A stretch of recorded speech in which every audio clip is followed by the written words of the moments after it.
Synthetics have evolved into a franchise fixture in Alien, appearing in most projects to lend a specific character to the mission at hand. But there's also been some major growth in the synth industry over the years, with several of them becoming the worst enemies of humanity, while others became the best choices that the protagonists could make. It's fair to consider that a proper study of each different type of synth over the years could give us an understanding of the situations that developed in the franchise. In fact, there have been synths who were designed specifically for the very purpose of being completely unaffected by xenomorphs, a feature that would prove to be quite helpful. Let's take a look at all the different variants of synthetic and see if there are any particular ones you might recognize. Before we get into this list though, we do have a very small request. If you like our content, please support us by subscribing to the channel. This is a small click for you, but for us, it means a lot. Thank you. Let's begin.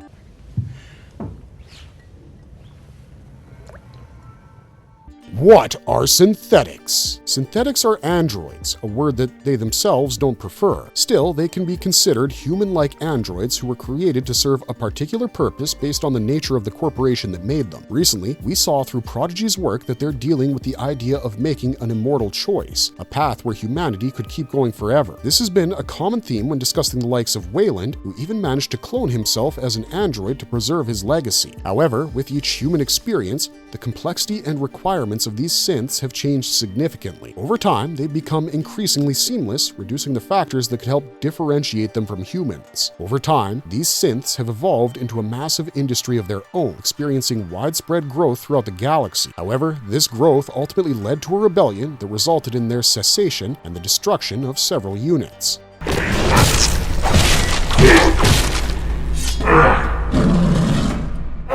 Combat android. If you thought the synthetics were created to seamlessly blend in with humanity, then you haven't had the chance to meet the combat androids yet. Every aspect of these androids screams combat, as they're equipped with the best of the best when it comes to weaponry, even though the Geneva Convention prohibited it. Weyland-Yutani made sure that they were placed at the corporation's off-site location for security purposes. Later, when the prohibitions were relaxed, the United States Colonial Marine Corps also ended up using these androids, making them a lot more common. The crudeness of these androids is right there from the way they were designed, and the people didn't even put in the proper social software that has now become common with most of these androids. Instead, what you get is really well-executed combat strategies and the ability to sustain quite a bit of damage without dying. And that factor does get a lot more creepy, considering there are times when it becomes quite clear that they don't have emotions like pain, fear, and morality, thus making them more effective in comparison to human combatants. Even though they've barely shown up in any major projects, because they'll take your complete attention, the combat androids have shown their danger levels through the Alien vs. Predator games. In fact, they were equipped with the M56 smart guns and given the task of being bodyguards for Carl Bishop Weyland, which didn't really make sense considering Weyland himself was a clone of the original. Maybe it was just a really clever trap for the enemy. The Alien games featured much more advanced renditions of this android through the Expendable David series introduced for security purposes.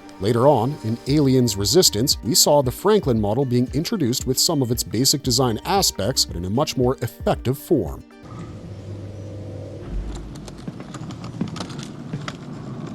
Colonial Marine Synthetic. So once the United States Colonial Marine Corps saw the level of prestige that combat androids held in terms of security in battle, they decided to bring some of these into their own battalions after working on them. The experimentation led to the creation of androids like Integer, and then it evolved into the creation of Bishops and Esthers. The thing that remained common about them in terms of their origin from the combat androids was the cost-effectiveness and low-maintenance aspect, things that really made them an option worth taking into consideration. But at the same time, were some really humanistic features wherein the androids could experience complex feelings like love. Later, they would be provided with an understanding of human behavior, something that greatly helped the future of the synthetic industry and became common practice. These models came into common use as early as 2192, and they were mentioned as the various troops that were sent for retrieval tasks. One of the first such cases was the Fox platoon at the Benedict, where the entire troop was synthetic, and it made sense considering most of the troop got destroyed, and the survivors went out after a few months of the task. Later, they would be paired with the standard Bishops and Esthers in human fire.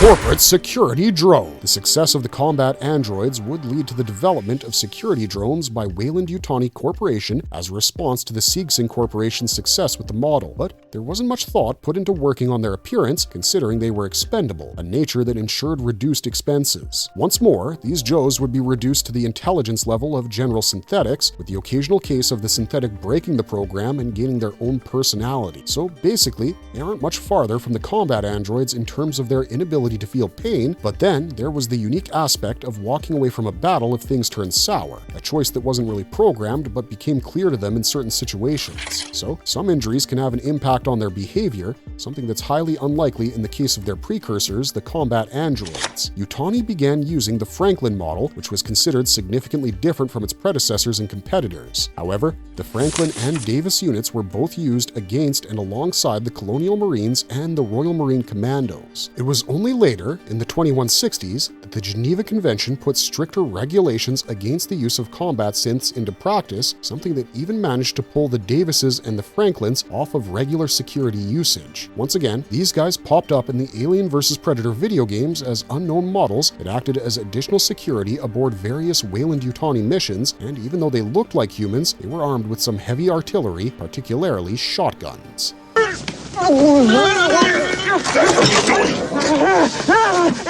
Synthetic sleeper agent. And this is where the differences between the humans and the synthetics really start to fade, because you couldn't really separate them apart from certain behavioral patterns. However, these were designed for this very purpose because the sleeper agent wouldn't reveal their synthetic identity or even their purpose unless it worked in favor of their motives. However, there are cases where this concealment isn't set in stone, because the android might simply hide its purpose while behaving and clarifying its synthetic nature, a far better and more effective choice. No wonder Ripley had trust issues when it came to the androids. They were built with the idea of putting trust issues into the minds of the people surrounding them or the crew that went on the missions with them. The idea that these androids were expendable was put into the back seat for a while, and it was the humans instead who were turned into expendable resources. In contrast, the android ensured the corporation's goals, keeping its aim hidden. Now, any robot that we know should follow the basic rules, the 3 laws of robotics, which are the basis for their treatment of humans. However, these sleeper agents ultimately developed illegal enhancements that enabled them to be programmed to work against their peers or superiors to achieve their objectives. To maintain their concealed identity, these synthetics would be specifically designed for a mission and assigned a unique identity. We witnessed one of these androids with Ash, who was part of Ripley's Nostromo crew, and Ash is one of the best examples of how fierce this synthetic could become. Nobody in the crew knew anything about Ash being synthetic, and the discovery of his true identity would only be made clear later. Following that, he would be rightfully destroyed by the rest of the crew.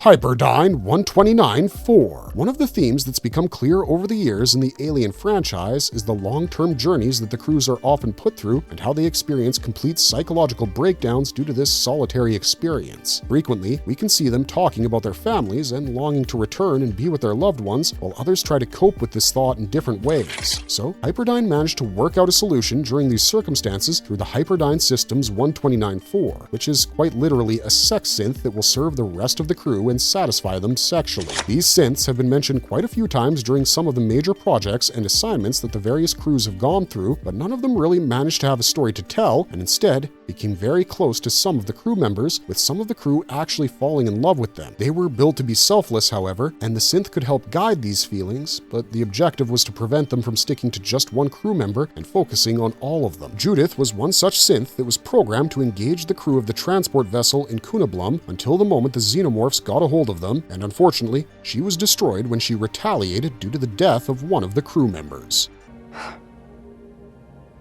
You're a robot? Auton. By the 24th century, the synthetics industry had almost dried up, and it was here that the corporation saw a chance to bring back, once more, the sleeper agent aspect of these androids. The Alethea Collective brought the Autons in 2036 in response to this dying industry, and once again, the effectiveness of these synths became clear to the various corporations. But this wasn't for long, as the recall event once again reminded people of the brutal effect of relying on these synths when they ended up rebelling against their human masters, the result of which was a bloody and gruesome aftermath. But They were indeed creepy, one factor that could never be changed about them, and this sneaky element made them important for the company's purposes. One of the best examples of this group of synths was the auton Annalie Call, who managed to infiltrate the United Systems military and ended up being associated with the USM Auriga to prevent the military's project that would have revived the xenomorph species. Synthetic pets. Apart from the synthetics we've already listed, there have always been synthetic animals that were created as guards or even just in the memory of a synthetic, with the likes of Maggie and Jasper being common examples. The emotion levels might not be the same, but the chances of rebelling against the emotional masters are much reduced. It is impossible for me to harm or by mission of action allow to be harmed a human being.